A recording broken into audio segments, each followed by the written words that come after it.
السلام علیکم پیارے دوستو۔ حضرت صابر پاک نے اپنے پیر حضرت بابا فرید رحمۃ اللہ علیہ کی اجازت سے لوگوں کو خدا کا راستہ دکھانے کی ابتدا کی۔ سب سے پہلے مسمات گلجاری ضعیفہ آپ کی مرید ہوئیں۔ اس کے بعد اس کا لڑکا بہاؤالدین مرید ہوا۔ جب آپ کی شہرت بہت زیادہ ہونے لگی تو کچھ لوگ آپ کی کھلم کھلا مخالفت کرنے لگے۔ ان میں قاضی تبرک کی مخالفت کی کوئی انتہا نہ تھی۔ آپ نے کلیر شریف کی مسجد میں واعظ کا سلسلہ شروع کیا۔ یہ بات قاضی تبرک کو سخت ناگوار ہوئی۔ اس نے رئیس کلیر قیام الدین سے شکایت کرنا شروع کر دی۔ ایک دن جمعے کی نماز کے بعد جب آپ مسجد میں واعظ فرما رہے تھے، کلیر کے لوگ وہاں پر جمع تھے۔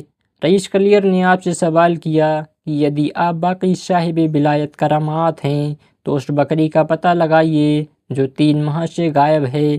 اگر آپ نے صحیح پتہ بتا دیا تو میں آپ کو اپنا امام بنا لوں گا۔ حضرت صابر پاک رحمۃ اللہ علیہ سمجھ گئے کہ بھائی رئیس آپ کا امتحان لینا چاہتا ہے۔ آپ نے آسمان کی طرف دیکھا اور فرمایا بکری کھانے والے حاضر ہو جائیں۔ آپ کا فرمانا تھا کہ تھوڑی ہی دیر میں 27 آدمی بدحواسی کے عالم میں حاضر ہوئے۔ جب آپ نے بکری کے بارے میں پوچھا تو انہوں نے مل کر کہا کہ بکری ہم نے نہیں کھائی۔ تب رئیس کلیر سے آپ نے کہا کہ تم بکری کا نام لے کر پکارو۔ جب رئیس کلیر نے اپنی بکری کا نام لے کر پکارا تو ان لوگوں کے پیٹ میں سے بکری کی آواز آئی۔ بکری نے سارا ماجرا کہہ سنایا کہ کہاں اس کو ذبح کیا گیا اور کہاں کہاں اس کو بھون کر کھایا گیا۔ جب رئیس کلیر نے دیکھا کہ یہ تو باقی صاحب کرامات ہیں تو بھائی آپ کی کرامات کو ماننے لگا۔ تب قاضی تبرک نے اسے بہکایا کہ یہ سب باتیں جادو کے اثر سے ہیں۔ یہ بات رئیس کلیر کے دماغ میں آ گئی اور اس کرامات کو جادو سمجھنے لگا۔ جب حضرت صابر پاک رحمۃ اللہ علیہ کو اس بات کا علم ہوا کہ قاضی تبرک کی باتوں میں آ کر رئیس کلیر آپ کی کرامات کو جادو سمجھنے لگا تو آپ نے فوراً کہا کہ رسول اللہ کی سنت ادا ہوئی۔ آپ کو کلیر آئے ہوئے زیادہ سمے بھی نہیں گزرا کہ آپ کی کمالات و کرامات کی شہرت دور دور تک پہنچ گئی۔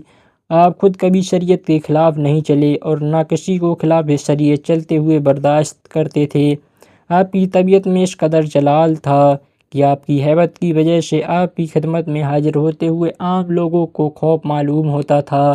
کچھ دنوں کے بعد جب حضرت صابر پاک رحمۃ اللہ علیہ کلیر کے لوگوں کو سمجھا کر پریشان ہو گئے اور حقیقت حال اپنے پیر کو بتلائی اور پوچھا کہ اب میرے لیے کیا حکم ہے، حضرت بابا فرید رحمۃ اللہ علیہ نے لکھا کہ اللہ کے حکم سے یہ ولایت تمہاری ہے اور اس کا اختیار تیرے ہاتھ میں ہے، جیسا سمجھو ویسا کرو۔